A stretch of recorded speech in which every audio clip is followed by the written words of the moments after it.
Hello everyone. Many students, they have asked me that yes, we have understood how to calculate the contact forces in the horizontal direction. For example, I gave you an example of two boxes kept like this and then asked you to calculate the contact forces between M1 and M2. So from Newton's third law, M1 will exert some force on M2 and M2 will exert equal and opposite force on M1.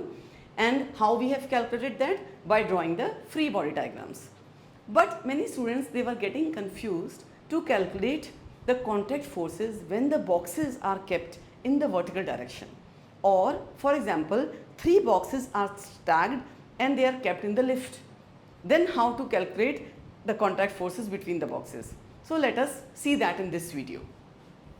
Okay. First of all, let us take three boxes kept in a lift when the lift is at rest. Okay. M1, M2, M3. Right. The three boxes, they have masses M1, M2, M3. Okay. And then kept in a lift. Lift is at rest. So the net force on this should be 0. Right? There is no acceleration. Now let us, what is the question to be asked? Find the force exerted by M2 on M1, M3 on M2 and so on. I want to calculate all the forces between the blocks. Okay. So for that also what we will do?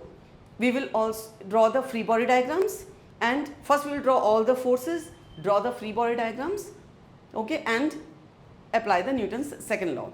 Here F net will be equal to 0 because all the blocks are at rest, right? So the net force is 0 because there is no acceleration in the vertical direction. But the new thing which was not there in earlier case was that when the boxes were kept in a horizontal direction, gravitational force, their weight was not playing any role in calculating the contact forces. But here now, when the blocks are kept in the vertical direction on top of each other, the weight will also play an important role. Okay, let us see how. So let us first draw all the forces. M1G will act downward. The surface will apply normal force N1 on M1. Okay. Then, M2G will act downward, and let us take the force which M1 applies on M2 is N2. Then same equal and opposite force M2 will apply on M1, right? So there is another force, equal and opposite force, right? Now M3, its gravitational force will act downward, okay? This gravitational force is not acting on M2. M2 will apply N3 and M3 will apply equal and opposite force N3. I hope the forces are clear to all of you, right? Now let us draw the free body diagram. M1, M1G, and then the normal force N1 is being applied and N2 is being applied here. These are the forces which are being there on M1. Then M2, I will draw separately so that it is clear to you, all of you. Its weight will act downwards, right? And N2 is the force which M1 is applying on M2, and there is another force N3 which is being applied from M3 on M2. Okay? Now the third block M3, M3G. Okay. Now what is the another force on M3? That is N3, which is being applied from M2 on M3. So these are the three free body diagrams when the boxes are stacked in the vertical direction. Okay. Now everything is done. What we have to do? We have to just apply Newton's second law, right?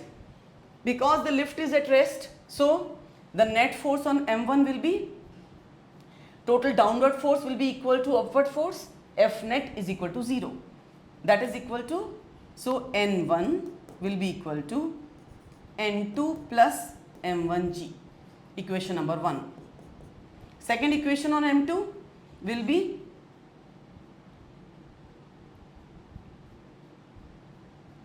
N2 will be equal to N3 plus M2G, equation number 2. Then N3 will be equal to M3G. If these three equations are clear to all of you, then you can solve any question of when the boxes are there in the vertical direction, or for example there is a person carrying a box on his head, then how much that force that box will apply on the person's head, any such kind of questions you can solve. So now here when I substitute, so this is the normal force, N3 we have calculated. In order to calculate N2, we will get N2 will be equal to M3G plus M2G, right? This is N2. What is N1? Substitute the value of N2 in equation number 1, M3G plus M2G plus M1G. And this is exactly what we expect, because when three boxes are kept on top of each other, you can assume that the three boxes together as a one big box whose mass is M1 plus M2 plus M3, right? And then the weight will act downward, will be M1 plus M2 plus M3 into G. How much will be the normal force here from the surface? That has to be equal to M1 plus M2 plus M3 into G. It means our result is correct. Okay, that is what is N1. So this is the final result, equation number 3, equation number 4 and equation number 5. I hope this is clear.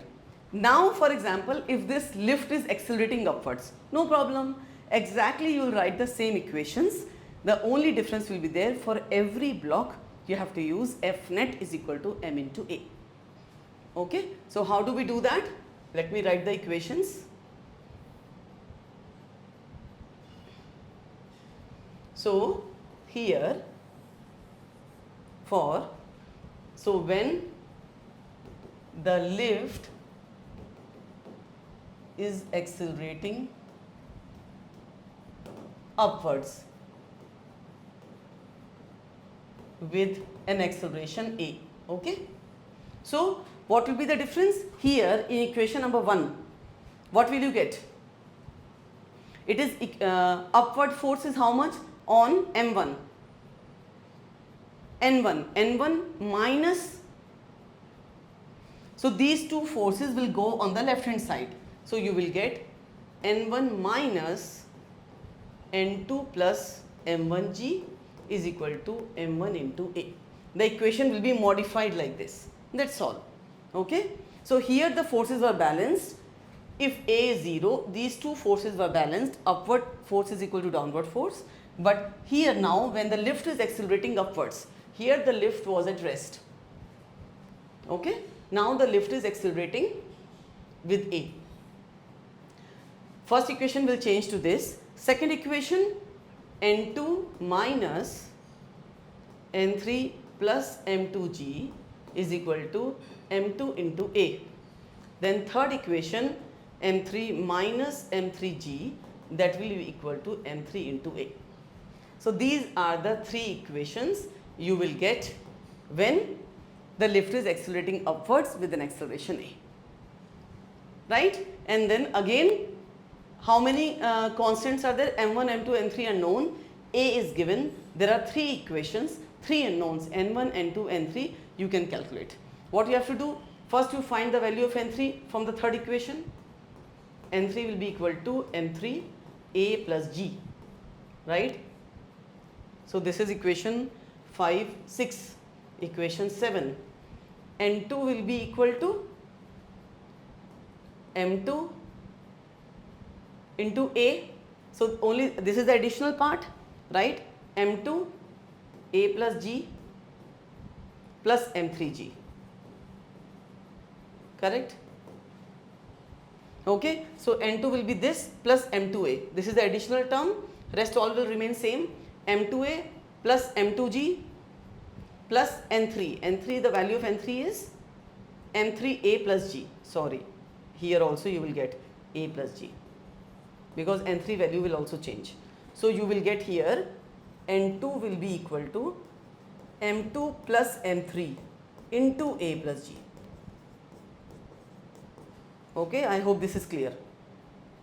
Right? Now substitute the value of N2 in N1. So N1 you will get M1 plus M2 plus M3 into A plus G.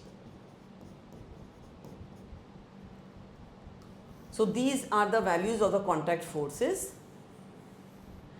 Again, again the most important point, always whenever possible, please calculate the result in the symbolic form, and only at the end you should put the numerical values, especially for the board exams. It is very, very helpful that you first calculate in the symbolic form and at the end you put numbers. If you start putting the numbers from the beginning, then you will get lost in the numbers. You cannot keep a track that whether at any step you have made a mistake or not.